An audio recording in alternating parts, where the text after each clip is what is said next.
Olá, tudo bem? Como é que você está? Como é que foi sua semana? Foi boa? Acredito que sim. Deus tem te abençoado e abençoado a cada um de nós.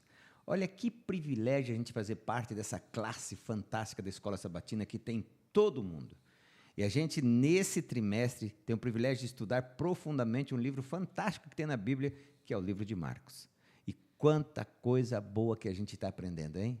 Você que tem a lição, que vai recapitular com a gente, quanto que nós aprendemos, né? Abre o conhecimento. Como é bom a gente saber de Jesus, esse Jesus do ontem, que é o mesmo Jesus de hoje. E para você que não tem a lição, que está vendo a gente às vezes pela primeira vez, bom ter você aqui com a gente, tá certo? E olha, a gente vai recapitular a lição, a gente vai, de uma maneira bem clara, ajudar você também a compreender um pouquinho mais do Evangelho de Marcos. É muito bom ter você conosco, é fantástico compartilhar esse momento contigo. Agora não esquece, tá? Aperta lá, como é que é o like? Aqui é a terceira idade, não sabe se o nome de internet não, hein? Dá o seu like lá, compartilhe, certo? Fale para os teus amigos e juntos vamos compartilhar mais de Jesus um para o outro. Fechado? E eu quero aqui apresentar a turma de hoje. Hoje nós temos um privilégio bem legal aqui, né, Joel? Tudo bem contigo? Tudo bem, graças a Deus. Ótimo. Que maravilha. Glória a Deus. Amém. E aqui nós temos aqui o pastor Lucas. O pessoal fala, mas pastor não é o Fiuza? Explica aí. O pastor Lucas, ele vai se apresentar melhor. Ele é o pastor de um distrito, porque aqui Varginha foi dividido em 2 distritos. O distrito mais bonito dos feios. Aqui eu e Joé dos bonitos. Brincadeira, tá, pastor? Senão não vamos apanhar aqui. Né? O pastor faz parte do outro distrito, né? Qual é o distrito, pastor? Boa noite a todos, primeiramente. Nós fazemos parte do recente distrito criado Jardim Sion, que ficou com 4 igrejas aqui de Varginha e uma cidade próxima chamada Monsenhor Paulo. Que bom. E está bonita a igreja de Sião. Eu estive lá esses dias, lá, muito bonito. Fizeram uma reforma fantástica, parabéns. Exatamente. Depois da reforma, aí a associação percebeu a necessidade, né? Porque a igreja adventista ela tem algo em comum de todas as demais, ou de qualquer outro movimento. Nós somos a única que dividimos para crescer. Que bênção. Então, a divisão foi para que a gente pudesse estar mais próximo dos membros, ter mais tempo para a visitação e para a expansão do crescimento do evangelho e da igreja aqui na cidade. Que maravilha, né? Deu tanto tempo que o senhor está aqui com a gente, né? Muito obrigada. Agora, me fale um pouquinho sobre a sua família. Bom, eu sou capixaba, nascido numa cidade do interior chamada Afonso Cláudio. A cidade de Afonso Cláudio não é tão grande, deve ter aí 35, 36 mil habitantes, mas é uma cidade bem evangelizada, o qual foi um dos berços do adventismo no estado do Espírito Santo, legal. com o pastor Westphal, ele que levou o evangelho. Aí tem até uma discussão, qual é a primeira igreja do Brasil? Dizem que é lá em Gaspar Alto, no Sul. Isso, eu sou de lá, o pessoal fala que é lá. É lá, e não vem botar... É lá. A discussão é essa. E os capixabas dizem que não. Aqui. Foi no Espírito Santo, na cidade de Afonso Cláudio, em Serra Pelada. E a gente brinca que lá na cidade, Joel, tem 3 grupos. Ou é adventista, ou foi adventista, ou vai ser um dia. Que bom. É de jeito. Então, é um município bem evangelizado. Eu fui evangelizado aos 13 anos. Sabe por que o cachorro entrou na igreja? Porque estava aberto. Sabe por que eu entrei na igreja? Porque ela estava aberta um dia. Olha aí. E eu louvo a Deus porque essa igreja ela é receptiva. Eu tinha 13 anos, junto com mais 3 amigos, entramos na igreja. Então, até hoje? Estamos, graças a Deus. E aí, mais o meu colega está trabalhando na obra, ele é obreiro lá em Maués, em Manaus. E eu, como pastor, e eu louvo a Deus por essa igreja. Eu estou onde estou, sou o que eu sou, porque essa igreja me abraçou, me acolheu, me amou e me preparou para servi-la. Amém. E olha, pode fazer a mesma coisa com você, com a sua família, com o seu amigo. Vem aqui visitar a gente, você que não vê ainda. O mais feio é eu que vou te assustar. Depois o resto é só gente bonita. Pode vir. Agora você não falou uma coisa, o senhor é casado? Casado, bem casado, 16 anos, com a Adriana Coelho. Ela é professora, trabalha na escola aqui adventista, e ela é da cidade do interior de Minas, quase na Bahia, chamada Nanuque. Nanuque tinha o pastor de... o Deildes que é de Nanuque. Isso. Deildes é de lá, que é o do Desbravador, né? Isso aí, eles amigão meu, a gente se conhece já há quase 100 anos. Eles conhecem a família da minha esposa, então você está novo ainda, 100 anos está... Bom é que a gente vai para o céu e vai viver eternamente, né? Ainda bem, né? Eu sei não é nada. Exatamente. O senhor tem uma filhinha também, não tem? E tem uma filha de 7 anos, fez agora dia 8, chamada Liz. Isso mesmo, é L-I-Z, bem econômico até no nome, Liz. E ela estuda aqui também no colégio, está feliz da vida. E esse dia até falou, pai, a gente não vai embora de Varginha, não, né? Eu falei, não, por quê? Estou gostando tanto da escola e da cidade. Ai, que bom. Porque o pastor é meio itinerante, a gente não, às vezes, planeja ficar mais tempo, fica menos, a gente está na mão da igreja, mas estamos felizes. A obra é estamos assim. aqui. Exatamente. Eu sou filho de pastor, a gente tem as novidades. Estamos isso indo aí. embora, do outro dia tem que ir, né? Exatamente. Mas estamos felizes aqui como família, estamos felizes, bem recebidos pela igreja, bem tratados, e estamos felizes de servir na igreja aqui nesse local. Então tá ótimo. Aqui nós temos um hábito, um costume, que quem nos visita é o que vai direcionar a bênção. Ainda mais hoje vai ser a bênção pastoral, certo? Para os nossos amigos que estão em casa, que estão no trabalho, que estão nos vendo agora, que o Senhor, enquanto o pastor estiver orando, interceda por nós também, ele vai estar intercedendo por você. Kevin, tudo bem, Kevin? O Kevin vai estar também intercedendo por você, o Joel. E nós daqui vamos estar orando por você e você por nós. Então, aquela bênção, aquele milagre, aquela ajuda que você precisa de Deus.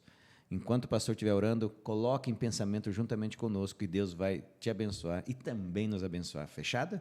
O senhor ora para a gente, pastor? Vamos orar então. Nós temos o costume de fechar os olhos. Você que está em casa, você que está assistindo, fique à vontade, mas é uma forma de reverência. E vamos fechar os olhos e falar com Deus. Bondoso Deus, obrigado, Senhor, porque o Senhor nos deu uma semana de bênção. Amém. O Senhor tem cuidado de nós, tem provido as necessidades, ao qual supre aquilo que precisamos. É verdade que a nossa vida e os nossos planos não acontecem, muitas das vezes, do jeito que queremos, mas sabemos que é do jeito que precisamos, porque o Senhor está no controle da nossa vida. Amém. Abençoe cada um dos participantes, dos ouvintes. Abençoe, Senhor Deus, aquele propósito, aquela bênção que precisamos, aquele milagre que estamos buscando, para que tudo ocorra conforme a Tua vontade. Amém. Nós já agradecemos pela fé de que o Senhor está fazendo o melhor em nossa vida. Amém. Abençoe este estudo da lição e que compreendamos melhor o Teu amor encarnado através de Cristo Jesus, hoje e sempre. Amém. Amém. Bom, a lição da 1 até a 6, até o próprio autor, né, no enunciado do sábado dessa semana, da lição 7, a lição 7, você que está em casa, ele já diz o seguinte, né? Jesus procurou em todo momento mostrar quem ele era. Então, ou seja, os milagres que foram feitos, porque havia aquela profecia que quando o Messias viesse, né, os surdos ouviriam, os cegos enxergariam, o coxo andaria, e eles tiveram o privilégio de confirmar que aquele Jesus era o Messias esperado pelos milagres e por tudo que Jesus tinha feito e ensinado. Agora chegou um momento diferente. Quer dizer, você já me conhece mais ou menos, já sabe quem eu sou? Então vamos lá. Agora eu vou ensinar quem vocês precisam ser e como vocês devem agir. Então, a partir de hoje, nós vamos estar aprendendo já, ensinando o discípulo, parte 1. E na semana que vem, nós vamos estar com vocês também na parte 2, tá certo? E o verso nosso é: então, convocando a multidão, e juntamente os seus discípulos, Jesus lhes disse: se alguém quer vir após mim, negue a si mesmo, tome a sua cruz e siga-me. Pastor, Jesus tinha autoridade de falar isso? Esse verso desse jeito, negue tudo se você quer vir após mim e segue-me. Veja, como você enunciou até então, Jesus ele estava mostrando quem ele era. E nós, como espectadores pós-escrita, nós desde o primeiro versículo, desde o começo dos versículos, nós podemos ver isso, mas com a nossa visão, sabendo quem Jesus já é. Isso. Agora, para quem não sabia quem Jesus era, ou naquele contexto ali, era claro, mas ao mesmo tempo eles não estavam preparados para aquilo. Mas Jesus foi apresentando, até que os discípulos reconheceram quem ele era, como você bem falou. E agora que Jesus já se apresentou e foi reconhecido, agora ele está dizendo assim, por que tudo está acontecendo? E aí ele entra no verso de hoje. Interessante, ele não chamou os discípulos em particular. Sim. Ele chamou os discípulos e a multidão. Porque ele queria deixar bem claro que o chamado não era só para os 12. O chamado era nacional, era multinacional, era para todos. E é claro que os discípulos foram os primeiros, o que nós chamamos de as primícias. Eles eram uma forma de modelo, era uma forma que Jesus estava dizendo, está vendo como aconteceu na vida deles? Vai acontecer na de vocês. Aliás, antes, o que vai acontecer na minha vida, vai acontecer na de vocês, e da de vocês, vocês serão testemunhas. Jesus tinha essa autoridade para dizer, Amém. neguem. Sabe por quê? Porque ele está no passado. Ele está no presente, ele está no futuro. É verdade que aqui ele está encarnado e ele abnegou-se Negou-se primeiro, a né? si mesmo. Ou seja, ele nunca vai nos pedir para fazer algo que ele não tenha feito. Não é no contexto, mas, por exemplo, a Bíblia sempre fala para a gente viver pela fé. Sabe por que a Bíblia fala para a gente viver pela fé? Porque Jesus viveu pela fé. Apesar de a divindade estar ali, ele não usou a divindade. Tudo que ele fez foi por intermédio do Pai e do Espírito Santo. Viveu pela fé. Ele diz assim, viva pela fé. E agora, ao mesmo tempo, ele está dizendo assim, eu abneguei de tudo. Quando a gente faz uma retrospectiva de quem é Jesus, a segunda pessoa da divindade, que vem revelar Deus ao homem, e tudo que ele deixou para estar aqui, ele tem autoridade para dizer, negue a si mesmo e siga, porque eu neguei a mim mesmo, eu neguei todos os privilégios do céu para estar aqui com vocês, e vocês devem seguir o meu exemplo e largar. E quando ele falou isso, parecia muita coisa aos homens, mas quando a gente compara o que a gente larga, perto do que ele largou, não chega a ser fagulhas, não chega a ser grão de areia, mas ele tinha autoridade sim. Ô Joel, a gente olha esse cenário, né? Jesus pedindo algo que ele tinha feito já. Olha, o que é que a gente tem que negar para seguir Jesus em relação ao que Jesus negou para nos dar o privilégio de segui-lo? Bom, Cristo fala, se você não perder a sua vida, né? Se você achar que aquele que é digno de mim é aquele que não toma em primeiro lugar o pai, a mãe, aí vai assim, indo, a escala vai aumentando, vai a própria vida, né? Então a entrega ela precisa ser total. Agora, falando sobre esse título aqui, ensinando discípulos, você falou que até na lição passada Jesus está procurando mostrar quem ele era, através das ações, milagres, acalmou uma tempestade, né? Jesus multiplicou pães e peixes, foram-se milagres, e aí criou nos discípulos uma sensação assim feito, né? Uma sensação, eu fico tentando imaginar, eu não vou conseguir descrever, mas é um espetáculo. Aí assim, o mais próximo que eu tenho de tentar ilustrar isso foi uma ilustração que você falou num sermão, de um amigo que você tinha fortão na escola lá, e aí o cara queria te bater e o cara tomou as tuas dores, né? Não, mas eu ia me defender sozinho, né? porque eu era muito macho. Tá, sei. Como é que era o teu tamanho e o tamanho do rapaz lá? Como Ele é que era 2 mais que eu. E aí o teu amigo era capoeirista? Como é que era o negócio? E assim, como ele fazia muito campeonato, né, viajava para fora, então ele estava atrasado. Mas no tamanho, ele estava do tamanho do outro. Mas ele era o cara. Era o e macho. como é que você se sentia ao lado dele? Nossa, satisfeito Você enfrentava demais. o camarada? Até o seu pegava com aquela idade, Então só você com tinha uma ele, segurança. tá? Só com ele. Você estava seguro para qualquer situação Qualquer que viesse. situação. Essa era a situação dos discípulos. Ao ver o que Jesus fez e ver quem ele era, como é que eles se sentiram? Agora, uma pergunta. Eles imaginavam que Jesus ia deixar eles? Acho que não. Então, se ele... Né, pastor? Pelas indicações deles, assim, ele estava seguro. Então, com esse pensamento de que eles não ficariam órfãos de Jesus, eles estavam preparados para estar? Não. É aí que Jesus entra, a lição entra agora. Fala, ó, eu vou partir e vocês não estão preparados. A lição vai girar em torno disso. No contexto, veja, Jesus era interessante de ser seguido. Tem uma autora americana chamada Ellen White. A nossa profetisa, né, pastor? Ela é a mulher mais traduzida americana, ou uma das 10, desculpa, e uma das 100 maiores personalidades, Ellen White. Sabe o que ela fala dessa situação? Havia 3 grupos que seguiam Jesus: interessados, interesseiros e quem queria persegui-lo. E no caso dos discípulos, era interessados. Alguns ali eram interesseiros. Sim. Sabe por quê? Se tivesse com fome, justamente, multiplicava pães e peixes. Se machucasse, ele curava. E se morresse, ele ressuscitava. Então tinha interesseiro. Tinha aqueles que queriam persegui-lo, que normalmente a Bíblia fala fariseus e os saduceus, que eram a casta, ou um grupo de elite que queria. E existiam os interessados em aprender.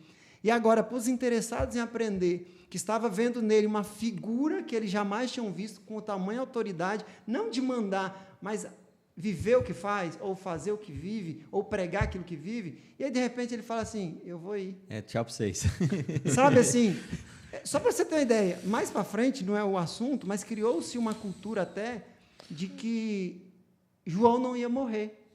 Por quê? Por conta lá de uma passagem que fala, o que te importa se você vai morrer? Agora, imagina bem, eles sabendo que Jesus ia iria morrer. morrer. Lá na frente, a igreja ficou desesperada em saber que João ia morrer, porque João já estava ficando com 80, 90 anos. Imagina eles, hein? Agora, imagina É. eles sabendo que o Filho de Deus, o Messias, o Mestre ia morrer. Se a igreja ficou desesperada porque João ia morrer lá na frente, no ano 70, 80, 80, 90, imagina agora os discípulos. Como é que é? Tudo que nós vimos, tudo que nós aprendemos vai acabar. E o nosso libertador? Porque eles tinham uma falsa impressão da libertação que viria não religiosa ou espiritual, mas da libertação Dos romanos. dos né? romanos. Então, eles não estavam preparados. Então, eu acredito, já pegando o gancho de vocês, quando a gente já introduz aqui a lição de domingo, né? Vendo claramente. Um milagre que só tem no livro de Marcos. E, aparentemente, a gente que vai ler a lição assim, de forma corrida, é um milagre desastroso. Porque Jesus não teve capacidade de fazer de uma vez só. Essa é brincadeira, essa capacidade. Então, já vamos entrando no milagre. Você que está aí, olha. Jesus está indo, um cego encontra ele num vilarejo, certo? E Jesus pede para ele assim, ó... ele é cego e surdo, né? Porque eu confundo ele com o outro da lição passada. Então, assim, eu quero ser curado. Duas atitudes que Jesus toma. Aí eu vou jogar para vocês, tá? Eu quero entender por que Jesus curou ele em dois times. E segundo, por que Jesus tirou ele da praça? Levou ele para fora? Vamos lá, eu estou com essa dúvida. Se virem. Eu falo a primeira parte, o pastor fala a segunda. Eu achei muito interessante, porque, às vezes, nós nunca vamos ler a Bíblia e estar atento a todos os detalhes. Né? Sim. Então, é interessante, a lição da Escola Sabatina tem essa puxa, dinâmica, né? De juntar as visões para a gente entender melhor o texto. E aí, passa por alto. Jesus tocou ali no cego 2 vezes para que o milagre pudesse Botou até completar. saliva, né? Uhum. Agora, achei interessante o que o autor disse. Todos os milagres de Jesus, eles tinham um fundo espiritual. Se ele fazia uma cura para um coxo andar, significa também para nós a incapacidade que nós temos de caminhar espiritualmente, a cegueira espiritual, a fome espiritual. Jesus, ele provia, ele fazia os milagres, provia todas as coisas, ressuscitou, tem pessoas que estão espiritualmente mortas, né? Então, tudo tinha um fundo espiritual. E aqui não é diferente. E Jesus, ele sempre, através das suas ações, é como se Jesus ele fosse sempre uma parábola viva. Lembra dos profetas? Quando, por exemplo, você pega Ezequiel, você pega Jeremias, aí Deus mandava ele andar com determinada roupa durante tantos dias, você vai se deitar virado para um lado. Então, eram parábolas vivas. Jesus era uma parábola viva. Então, todas as ações de Jesus ilustravam algum ensinamento maior. E aqui, quando ele cura toca 2 vezes o cego, o autor da lição traz para nós algo interessante. Ele diz assim, nem todos conseguimos enxergar, né, claramente de uma vez só. A vida espiritual é progressiva, nós vamos precisando de contato, do toque de Cristo para ir o quê? Abrindo a nossa visão para que a gente enxergue claramente. E é uma realidade. Quando a gente traz isso para a vida espiritual, é uma realidade que todos nós passamos. Nós precisamos do toque de Jesus continuamente na nossa vida. Eu acho interessante, pastor, o senhor que está mais tempo acho que o senhor está direto com isso, né? Como na igreja, nem na vida da gente, como parece que tem coisas que a gente tem que ver 2, 3, 4, 5 vezes. Mas é isso mesmo? Bom, tem pessoas... Aliás, tem pessoas não. Nós temos perspectiva de vida diferente pela nossa criação, pela nossa educação, cosmovisão, né? Pela nossa cosmovisão, e realmente é assim. O Joel falou bem interessante. Cada milagre e parábola de Jesus era um ensinamento espiritual, e esse não é diferente. O fato dele ter feito em 2 etapas não é a impossibilidade nele de fazer, mas é a impossibilidade das pessoas compreender que o levou a fazer isso. Ali era um ensinamento claro, e aí os teólogos, Multmann, é um grande teólogo alemão, ele diz o seguinte, que Jesus estava ali ensinando que o crescimento em Cristo, ou o aprendizado em Cristo é progressivo. Quem é adventista há muito tempo, ou há bastante tempo, lembra quantas doutrinas nós tínhamos? 27. E hoje? 28. 28. A igreja ela vai no estudo entendendo coisas que ela não entendia no passado, e aí acrescentou a doutrina, que não é, na verdade, a 28ª, mas entrou ali no meio, a 12ª, crescimento em Cristo. Por que isso aconteceu? Porque a igreja, ela é um crescente. A igreja, ela precisa amadurecer. E eu li um tempo atrás, na revista Adventista, uma questão que me levou a pensar. Perguntava assim, ó, quem sabe mais sobre Deus? E aí tinha 3 personagens. Número 1, Moisés. Número 2, os discípulos, no caso lá era Pedro. E número 3, você. Quem sabe mais sobre Deus? Aí eu parei para pensar, refleti, e na hora eu respondi, lógico que é Moisés. Aí sabe o que a revista dizia? Não, porque a revelação era progressiva. Moisés sabia um limitado e ele escreveu para a igreja na posteridade. Já Pedro sabia de Deus o que estava em Moisés, o que estava no Antigo Testamento. Nós temos o Novo Testamento, o Antigo Testamento, e temos ainda o que nós cremos na pessoa de Ellen White, o dom profético do tempo do fim. Nós sabemos muito mais sobre Deus do que Pedro. Nós sabemos muito mais sobre Deus do que Moisés. Porém, aí você pode perguntar, então por que eles eram mais fiéis? É porque, ao mesmo tempo que o crescimento do conhecimento foi real, também o pecado, a influência do pecado e a ira de Satanás, porque está chegando o tempo do fim. Então, tudo cresceu, mas o conhecimento de Deus nós temos mais. E o que Jesus estava ensinando aqui para eles é que o crescimento é progressivo. Jesus estava dizendo, olha, ele acreditou até aqui, será que ele vai continuar acreditando? Porque se ele não tivesse se lavado no tanque, ele teria sido curado? A resposta é não, porque são etapas necessárias para esta cura acontecer. Não que Jesus não poderia, mas a fé dele precisava alcançar um limite. E aí Jesus estava dizendo assim, vocês precisam dar um passo a mais na fé de vocês. Vocês estão acreditando agora em sinais. E quando não tiver mais sinais? E quando eu não estiver aqui com vocês? E tem muita gente que tem dificuldade hoje de crer nesse Jesus, porque cadê os sinais? Mas como diz, né, a palavra de Deus, né, auto-revelada em Cristo e também na letra, né, é o maior sinal de Deus. Agora, uma coisa interessante. Nós estamos falando de progressividade. Ok. Certo? Certo. Depois vocês me respondem, porque foi lá para fora. Que é o tal do mistério, que vocês vão ter que me ajudar, né? Porque Jesus separou ele. Eu achei muito interessante, porque a gente fala muito daquela oração particular, daquele momento sozinho com Deus, né? E Jesus recusou de fazer esse milagre na frente de uma multidão. Chamou, vem cá, vamos em particular. Eu achei isso muito bacana, né? Crescimento progressivo. Lá para trás, nós vimos que Jesus falou, ó, pessoal, vai ter gente lá que vai querer pegar eu em Jerusalém um dia. Certo? Certo. Antes de Jesus abrir, que nós vamos ver isso já na lição de segunda-feira, Jesus faz uma pergunta muito interessante para os discípulos, né? Quem dizem que eu sou? Na verdade, essa pergunta, ela ecoa por 2000 anos até hoje. Sabe por quê? Os discípulos precisavam saber quem era Jesus. E interessante que ele não perguntou primeiro o que dizem que eu sou. Primeiro vocês. O que vocês acham? E depois, o que dizem? Todos nós temos que responder essa pergunta. Quem é Jesus? Quem é Jesus? Quem está em casa assistindo? A pergunta é, quem é Jesus para você? Existem 2 faces de Jesus. A primeira é o histórico. Qual que é o Jesus histórico? Ninguém nega. Que ano que nós estamos, Joel? 2024. De quê? Depois? De Cristo. De Cristo. A história não nega. O Jesus histórico não há como negar nem para quem não crê. Até um dia me perguntaram, como é que você tem tanta certeza? Ou por que a gente vai ter certeza que Jesus vai voltar? Simples.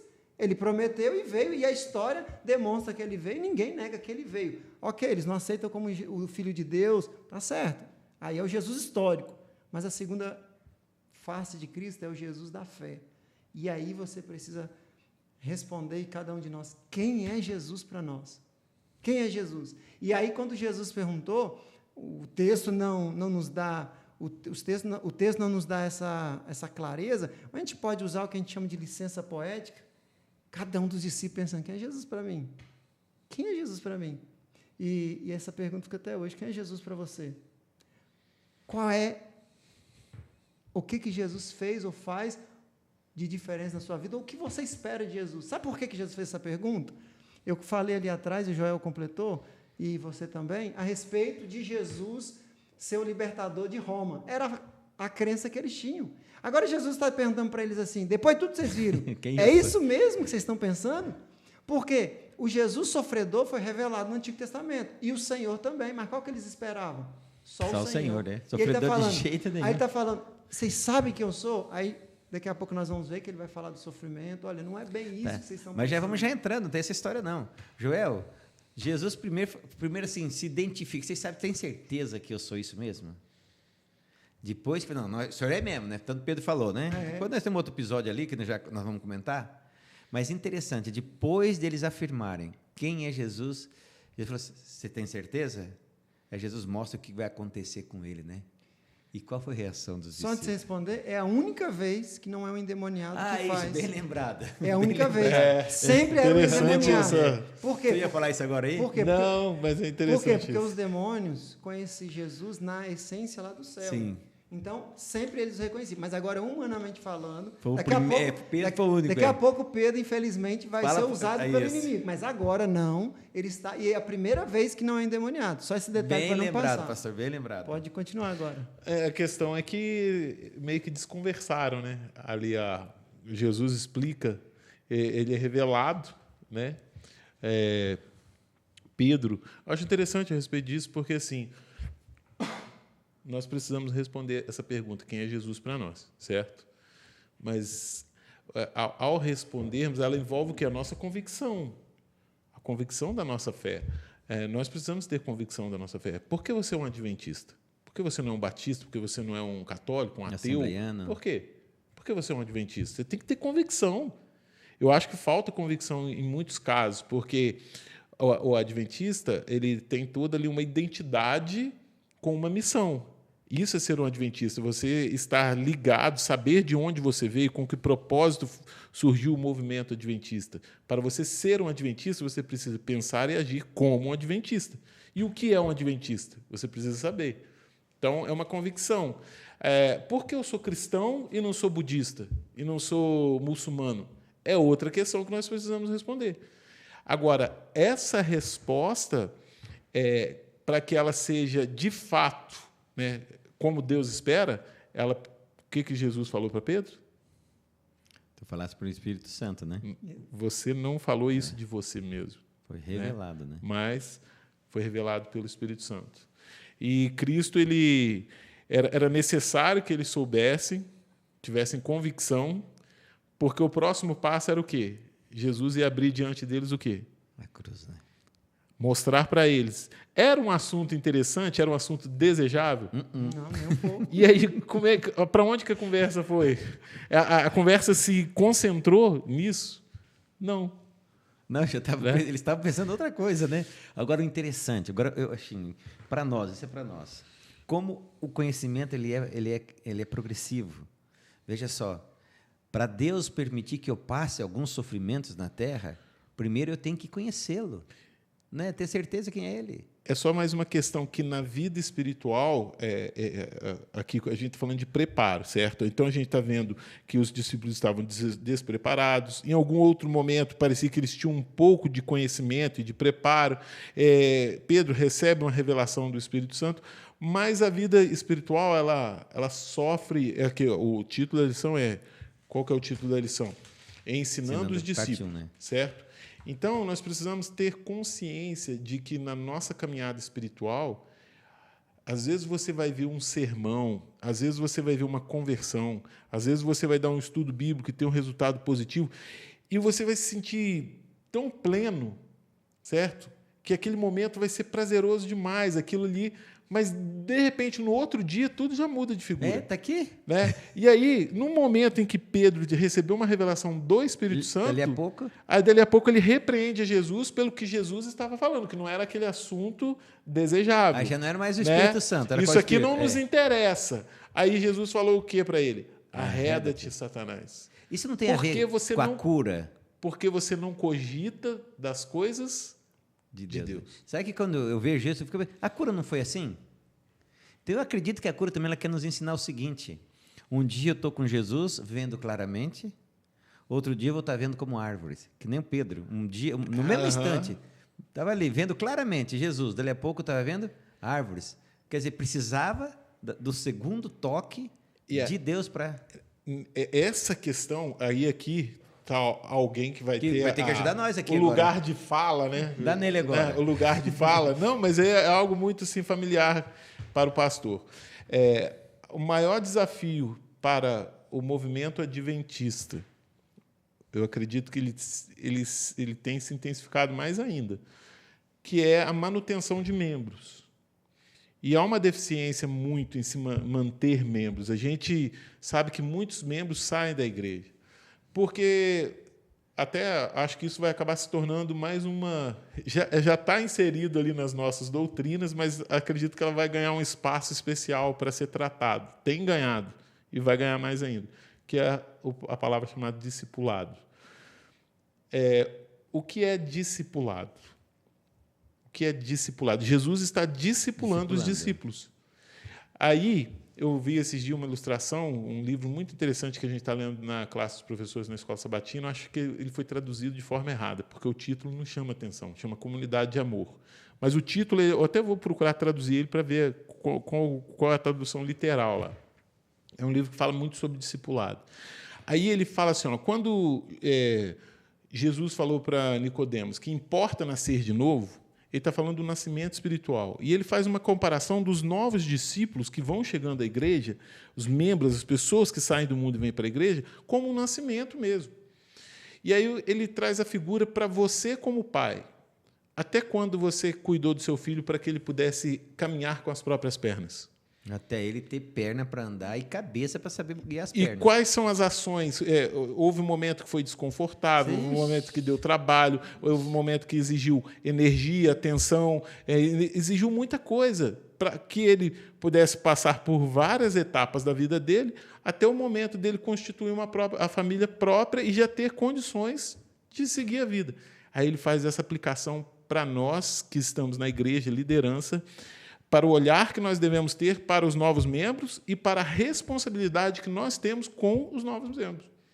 Às vezes a gente batiza e já quer que a pessoa ela viva em santidade daquele momento em diante. Não, e é devagar. Agora, uma coisa interessante, Joel, te interrompendo... Não, mas pode falar que eu terminei aqui. Não, porque assim, quando você vai para a lição de terça-feira e para a lição de quarta-feira, pastor, então veja a questão assim, os discípulos vão, começa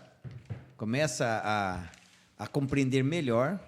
Jesus faz um milagre dizendo para eles, cara, tem coisas que vocês vão aprender aos poucos. Tanto que, como Pedro já falou, Pedro, peraí, uma hora você é de Deus, outra você é do diabo. Mas acontece algo, acho tão progressivo, essa lição vai levando, e o próprio livro de Marcos vai levando, que a despeito de quem falou, foi o último que falou por Pedro, olha o privilégio que Deus dá para Pedro, para os discípulos, né? Pedro, Tiago e João. Convida eles para subir ao monte. Quando ele chega no monte, qual é o privilégio que eles têm de ver, pastor? Eu queria ter um privilégio desse, não consigo. Veja. Não sei se é por culpa do Joel, que eu fico muito com ele. Eu acho que é. Não, estou brincando, viu, Joel? Deixa eu dizer uma coisa para você. O sentimento, ou o que eles sentiram, é o mesmo que nós vamos sentir daqui a pouco. Estar no céu. O céu nada mais vai ser, nada menos do que uma transfiguração, só que a nível universal. E não é mais de Jesus. E não é mais de Jesus, agora vai ser a nossa. Amém. Mas Moisés e Elias. É porque Moisés, Enoque e Elias foi para o céu, eu sempre confundo. Eu sempre coloco nós é tudo igual. Eu sempre trago Enoque onde ele não está e assim. Então tá bom. Então, Desce da árvore, Enoque. É isso aí. Elias e Moisés tiveram um privilégio de já estar na eternidade e voltará a continuar a eternidade aqui na Terra. Jesus foi transfigurado e agora os discípulos viram, porque se Moisés estava ali, Moisés representava os que vão ressuscitar, enquanto que Elias representa os que não vão morrer, vai ser trasladado, ou como alguns gostam de dizer, arrebatado. Não tem nenhum problema na palavra arrebatado. Tem problema só que na hora certa, né? E tem problema com secreto, mas é arrebatado, a palavra ali pode ser arrebatada. Então agora eles viram as promessas do Antigo Testamento e do próprio Jesus se cumprindo. Aliás, o próprio Jesus falou, tem alguns aqui que não vai morrer sem antes. Isso. E se cumpriu ali. Tem alguns até que dizem assim, está vendo como é que Jesus prometeu que ele ia voltar antes deles morrer? Não é antes dele... Jesus não ia voltar antes deles morrerem, mas eles iam ver antes de Antes de morrer. morrer. É diferente o cenário. E ao vê-lo, eles ficaram maravilhados. Fique imaginando se fosse eu e você. Imagina ali. É doideira, eu ia ficar que nem Pedro, bobão, o que eu vou falar? Exatamente, não tem o que falar. Que Vamos privilégio. ter uma tenda, vamos preparar comida. Ele não sabia o que falar. E seria a minha ou a sua reação, porque é uma coisa tremenda, esplêndida. E trazendo aqui de novo, eu gosto sempre de citar a irmã White, porque ela é contemporânea, né? Sim. 1915 tem 100 anos, mas é mais contemporânea do que a 2010. Ah, sim. A irmã White foi levada ao céu, no visões sobre os anjos. Ela disse que ela foi levada em visão no céu e ela queria ficar lá. Sabe o que Pedro queria ali? Ir com os dois, ou pelo menos que eles não saíssem dali. É aquele negócio, estar ali é muito bom, mas infelizmente a gente tem que sair deste momento porque ainda tem pessoas para ser salvo. Tem até uma música Montanha, né? Que diz lá na montanha, mas uma hora a gente tem que sair da montanha e descer para o vale. E fizeram isso, não fizeram? Exato. Ô, Joel, lá na montanha o troço estava divertido. Moisés, A gente tem Elias, um caminhão e de agora? teologia Sim. nesse episódio aí, né? Jesus, Ellen White também fala sobre isso, que esse momento foi um momento para fortalecer a Cristo também. Uhum. E quando ele olhou para Moisés e para Elias, ele sabia que se ele fracassasse na missão, eles perderiam a salvação também. Então, foi um fortalecimento para Cristo, um fortalecimento para os discípulos. E assim, a lição aqui na parte de terça, eles estão no monte, e a gente vê que Deus várias vezes se manifestou em montes, né? A gente vai ver isso. Não quer dizer que é só no monte, Não, porque tem mas pessoal que só sobe no monte para ver as algumas coisas. manifestações especiais, Deus mostrou, e assim, mais uma vez entra aí uma parábola, o que é estar no alto e o que é estar embaixo. Porque quando eles descem de lá, com o que eles se depararam? Com uma manifestação demoníaca, uma possessão demoníaca, que os discípulos que ficaram lá, 9. né, eles não conseguiram o quê? Quer dizer, a coisa maravilhosa lá em cima e uma tragédia no E vale. assim a gente tem mais algo que a Bíblia mais uma vez quer nos mostrar: o que é o reino de Deus e o que é o reino de Satanás. Jesus ele usou a situação. Deixa eu voltar aqui um pouco atrás. Na verdade, em todo tempo, Deus deixa o livre-arbítrio e nós fazemos escolhas erradas e ruins, e Deus usa até mesmo essas escolhas para a nossa bênção e o nosso aprendizado. Veja, Satanás estava justamente aqui tentando os 9, porque os 3 estavam lá. Mas na mão de Deus, Jesus usou essa experiência para ensiná-los. Veja, só para deixar bem claro, o monte era uma crença da época, tanto que você pega na mitologia e outras crenças, era normal os deuses pagãos falar no monte. Então, mas não é que o monte tem algo de especial, mas para a época tinha. Hoje, na nossa cultura, eu digo assim, não é o monte, mas é o seu monte. Isso. Você tem que fazer o seu monte. Sim. E na seu época quarto, a sua casa. Exatamente, o quarto de guerra, o quarto ali de oração, ali é o seu monte. Mas para a época fazia sentido. E aí agora, quando eles descem, veja, o grande conflito bem claro, a guerra entre o bem e o mal. E os 9 não conseguiram, entenda, não é porque os 9 não tinham relacionamento com Deus, não é porque os 9 eram inferior aos outros 3 que estavam lá, não é isso. Mas agora Satanás estava agindo com mais intensidade. E Deus usou isso como uma bênção, porque quando ele desceu, ele falou... Lembra que ele perguntou quem ele era? Sim. Se vocês têm Aí dúvida, deixa eu dizer quem eu sou. Isso. Agora ele perguntou para o outro, o que você pensa, o que você quer? E um dia, eu pregando sobre isso, uma pessoa falou assim, então por que Jesus perguntava tanto? É uma expressão chamada de maiêutica. Ela foi bem sistematizada na época dos historiadores, de Tales, ali de Mileto. E a maiêutica é o seguinte, é você responder com pergunta para levar o outro a refletir. Você pode ver que de cada 10, 9 pelo menos das perguntas, sim, Jesus respondia com uma outra pergunta. E por que Jesus pergunta no milagre o que o sedento, o que o moribundo, o que o desesperado quer? Porque não adianta Deus saber o que você precisa. Sabe por quê? É você que tem que saber. E além disso, e tem o preço ainda, né? E além de você saber que você precisa, você tem que saber quem pode resolver. Isso. Veja, Jesus olha e sabe o que ele precisa. Mas ele sabe o que ele precisa, ele sabe quem pode resolver, tanto que na resposta do pai ele titubia e Jesus meio que assim, aí o pai reconhece e se joga, não, Senhor, desculpe pela minha incredulidade. E aquela incredulidade dele é a minha e a sua. Isso quer dizer que a minha incredulidade e a sua tem cura. E ali tem uma oração linda, né? Ensina-me a ter fé, né? Ensina-me a ter fé. Ele entendeu a fraqueza dele. Os psicólogos dizem, o primeiro passo para você ter cura é entender que você é doente. Você já tentou ajudar alguém que não quer ajuda? Você não consegue ajudar, não tem jeito. É a pior miséria que tem, a gente tentar ajudar alguém. Você enxerga o problema, você sabe que ele precisa, mas ele não quer, ou às vezes ele nem enxerga. Não sabe nem que está daquele jeito. Essa é a visão de Deus. Eu sei que você precisa, mas eu só posso te ajudar se você entender que você precisa e quem pode resolver. E no meio disso tudo, Jesus fazendo tudo isso, se mostrando, dizendo, fazendo os milagres, qual era a preocupação dos discípulos na lição de quarta-feira? Eu e o Ciro, nós podemos fazer essa aposta. Quem é o maior? Exatamente. Eu acho que nós dois Eu não vou fazer a pergunta diferente. Vou fazer com outra pergunta. Quem é o menor? Eu não. Interessante, né? Como a cabeça dos discípulos é a nossa.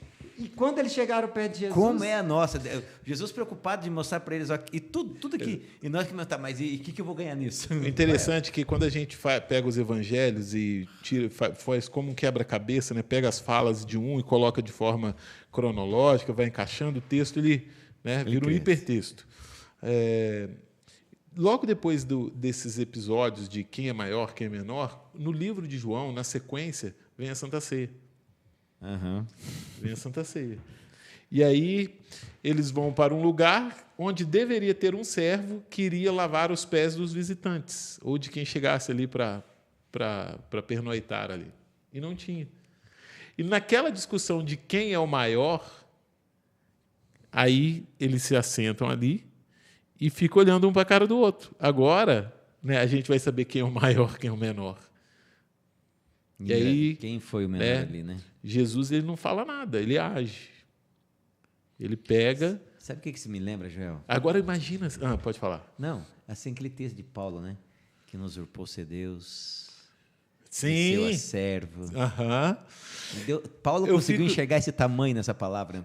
Sabe quando você pode tomar uma atitude, você não toma e depois aquilo fica por muito tempo na sua mente? Eu deveria ter feito isso. Mas isso eu deveria ter feito isso. Ali, olha. Então, é naquele momento ali, quando Jesus pega uma toalha, peraí, não ficou bem claro o que ele vai fazer com uma toalha, né? Será que ele vai pegar a toalha, pegou a água e vai dar para alguém e falar, agora ele vai dar para o menor aí e falar assim, lave os pés. Mas aí ele começa, e ali lava até o pé de Judas. E chama de amigo. De Judas. Né? Quando ele vai lavar o pé de Pedro, Pedro entra em desespero. Ele ficou desesperado. Não, você... Só que ele já tinha confrontado Jesus. Aí Jesus falou, você não cogita das coisas do alto. Aí ele falou, não lava o meu, não. Não, se você não lavar, você não tem parte comigo. Não, então lava tudo. Interessante que eu consigo imaginar que não foi só Pedro que ficou desesperado. Não. Só que Pedro ele era impossível. Essa a diferença. Ele falava. Até porque por exemplo, quando estava ali no mar, quem andou sobre o mar? Pedro. Por quê? Porque ele era impossível. Os outros não experimentaram. Tanto é que a pergunta Jesus fez para os discípulos, mas quem respondeu? Pedro. Porque ele é impossível. Né? Ele era. Agora, quem estava discutindo sobre os primeiros lugares? A mãe de João e os irmãos tinham pedido. Era João, Tiago e João. Né? Eles tinham... deixa eu sentar à esquerda, o outro senta à direita.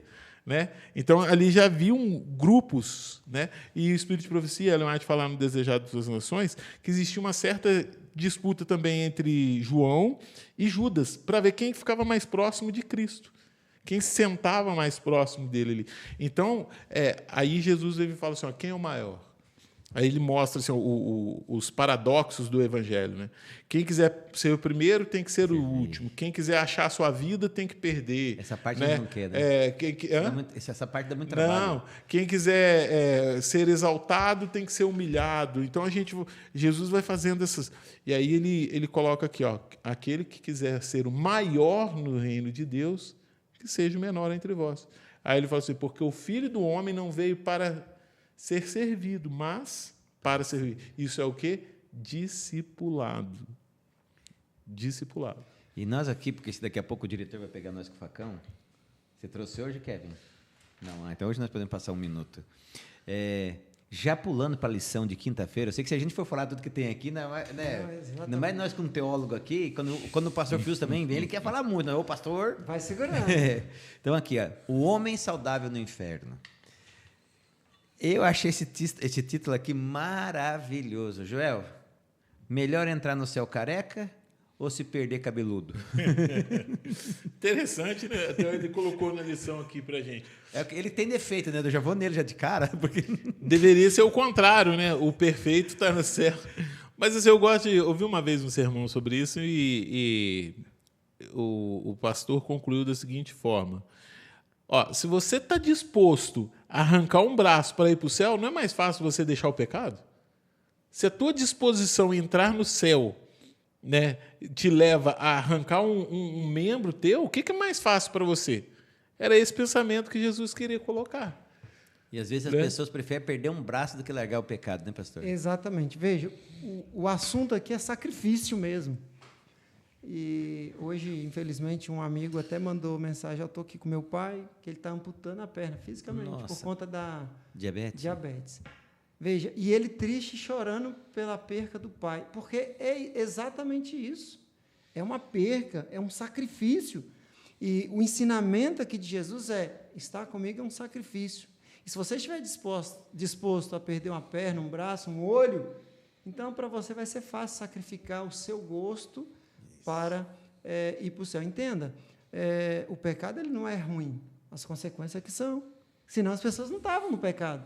Que alguns falam, o pecado é ruim. Não, o pecado não é ruim, as consequências é que são. E Jesus está ensinando assim, olha, a consequência é terrível.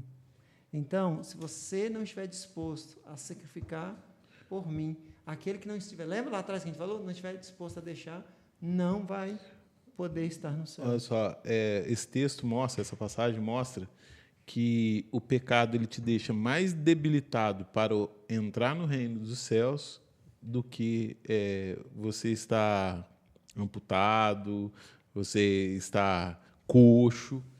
O que te deixa como é que eu assim, esqueci a palavra. Se quiser, eu trago o dicionário. Não, esqueci, fugiu a palavra aqui. Mas o que vai te deixar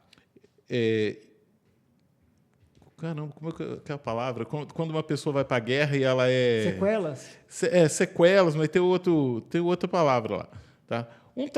Vamos lá, a sequela. O pecado ele vai causar isso, sequelas muito piores do que, né? É preferível você entrar no reino dos céus faltando parte do seu corpo. Porque a recompensa vale a pena. A recompensa vale a pena. E outra coisa, trauma, né? E outra coisa que é muito interessante, que Jesus termina, né? O autor também, Marcos, termina dizendo o seguinte, cuidado.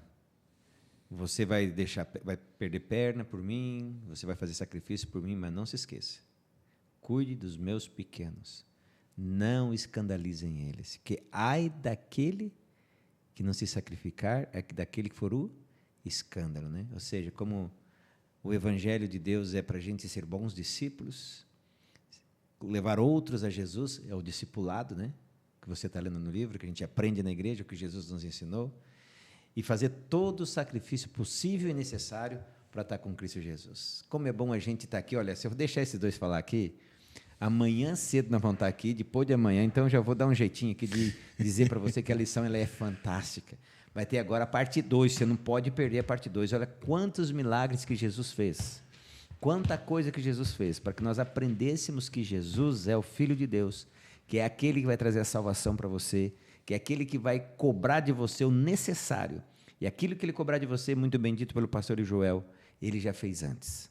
Então você tem capacidade de fazer, porque lá ele fez no poder do Espírito, e nós também faremos no poder do Espírito.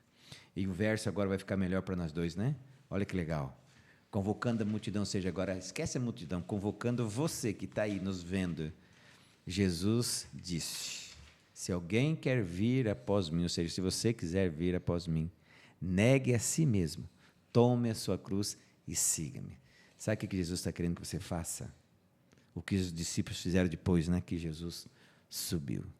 Que você se entregue para Ele. Permita que Ele faça todo o trabalho. Vem aqui na igreja, porque é na comunidade que a gente vai aprender a conviver. É aqui que a gente vai aprender a ser discípulo. É aqui que nós iremos aprender a fazer o discipulado. Eu discipulando você, você me discipulando, um discipulando ao outro e juntos ganhando pessoas para Cristo Jesus. Que Deus te abençoe para que essa lição seja uma realidade na tua e na minha vida. E, por favor, passe essa novidade para os seus amigos, para os seus parentes e seja o exemplo, seja a pessoa, seja o Cristo na sua casa, no seu trabalho, com os seus vizinhos, com os seus amigos. E Deus vai te abençoar e você vai ver que maravilha que vai ser. Vamos orar? Querido Jesus, muito obrigado por essa lição maravilhosa. Obrigado porque esse mesmo Jesus que estava aqui com os discípulos é o mesmo que está conosco. E hoje nós estamos muito mais fortalecidos com o conhecimento que temos. Como foi dito aqui, sabemos mais que eles. Mas que esse conhecimento, ó Deus, não seja só mero conhecimento, mas que seja causa e efeito da nossa salvação, do nosso interesse de falar de Jesus para os nossos amigos e as pessoas. Por favor, cuide de nós, derrame as suas bênçãos e salva-nos. Perdoa, Senhor Deus, a nossa negligência e que possamos amá-lo cada vez mais. E pedimos isso em nome de Jesus Cristo. Amém. Amém. Pastor, muito obrigado. Joel, muito obrigado. Eu que agradeço. E você que está aí, muito obrigado. E não se esqueça, na semana que vem, no mesmo horário, no mesmo canal, no mesmo dia, nós vamos estar aqui juntos para compartilharmos, discipulando 2 agora, tá? Ensinando o discipular 2, nós vamos aprender. Não perca, ok? Estaremos juntos. E não se esqueça de jeito nenhum, nem só de pão viverá o homem, mas de toda palavra que sai da boca de Deus. Que Deus te abençoe, dá o seu like, compartilhe e até semana que vem.